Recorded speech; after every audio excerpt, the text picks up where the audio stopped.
Sharp और overly aggressive scooters की दुनिया में Jupiter is elegance, chic matte finish with glossy black accent. और ये DRL आए हाय सिंगल क्लीन LED स्ट्रिप है जिसके अंदर वही same LED double up as indicators. लेकिन गलत फहमी में मत रहना, this is more than just a pretty face. Engine को ऑन करने से पहले ही तुम्हारा स्वागत किया जाता है विद अ कन्वीनियंट हुक तुम्हारे बैग को उठाने के लिए। अ स्पेशियस ग्लव बॉक्स जो तुम्हारे वॉलेट, फोन, दूसरा फोन और बॉटल खुशी खुशी पकड़ लेगा with much more room to spare. और फिर भी अगर जगह कम पड़ रही है then you also have 33 liters of unobstructed space क्योंकि फ्यूल टैंक फ्लोर बोर्ड पर मूव कर दिया गया है and yes it is completely safe. Finally when you turn on the engine with a single gentle tap silently start होगा without any.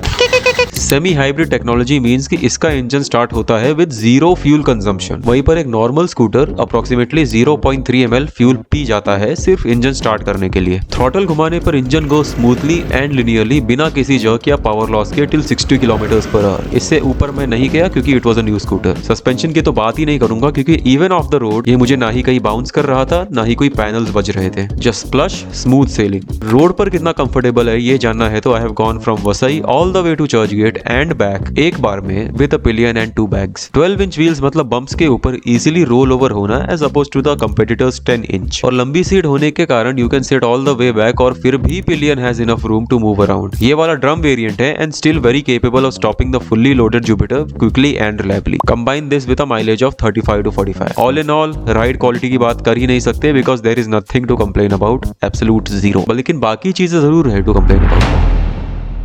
Starting with this reverse LCD display बहुत cluttered है with too much happening at the same time और very reflective. तुम्हें खुद की शक्ल दिखेगी 100% of the time while riding और सूरज सर पर है तो भूल ही जाओ, कुछ नहीं दिखेगा और आंखों में सनलाइट रिफ्लेक्ट करेगा वो अलग। Coming on to the company itself, TVS, इनकी service ever since purchasing has been pathetic. Delivery के दिन इन्होंने गलती से किसी दूसरे की जुपिटर ओनर को पकड़ा दी थी and the owner had to correct them. और ऐसा नहीं कि नंबर प्लेट्स अब तक डिलीवर नहीं हुए हैं, TVS मैकेनिक्स इतने इनकॉम्पिटेंट है कि इन्होंने सही से फिट भी नहीं किया था नंबर प्लेट्स को and they fell off while riding. Combine this with rude behaviour of their staff. No, I am not paying a single penny.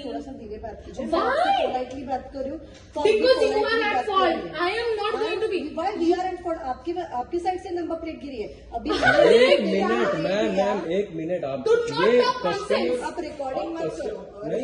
क्यों नहीं कर सकते रिकॉर्डिंग? क्यों नहीं कर सकते? बोल के करो, मेरे पास भी कैमरा है। हाँ ठीक है, ऑब्वियसली अच्छा है। आप ये सब मुझे करके ये मत कीजिए, आप बोल के करो मुझे, मैं रेडी रहती हूँ रिकॉर्डिंग के लिए। ठीक है, आप कस्टमर को ब्लेम कर रहे हो। नहीं, एक मिनट, आप कस्टमर, आप अपनी आफ्टर सेल्स के लिए कस्टमर को ब्लेम क्यों कर रहे हो? आप अपनी आफ्टर सेल सर्विस के लिए कस्टमर को ब्लेम नहीं कर सकते। Completely ignoring customers' messages and just pure inability to do anything correctly। Conclusion है कि इससे ज्यादा प्रैक्टिकल और गुड लुकिंग स्कूटर आपको करंटली मार्केट में नहीं मिलेगा और TVS से बुरी सर्विस भी आपको मार्केट में नहीं मिलेगी। लेना या ना लेना डिपेंड करता है आपके नियर बाय सर्विस सेंटर पर और आपके पेशेंस लेवल पर। My recommendation is to find a good third party mechanic. सस्ते में भी काम हो जाएगा एंड TVS से बेटर सर्विस भी मिल जाएगी।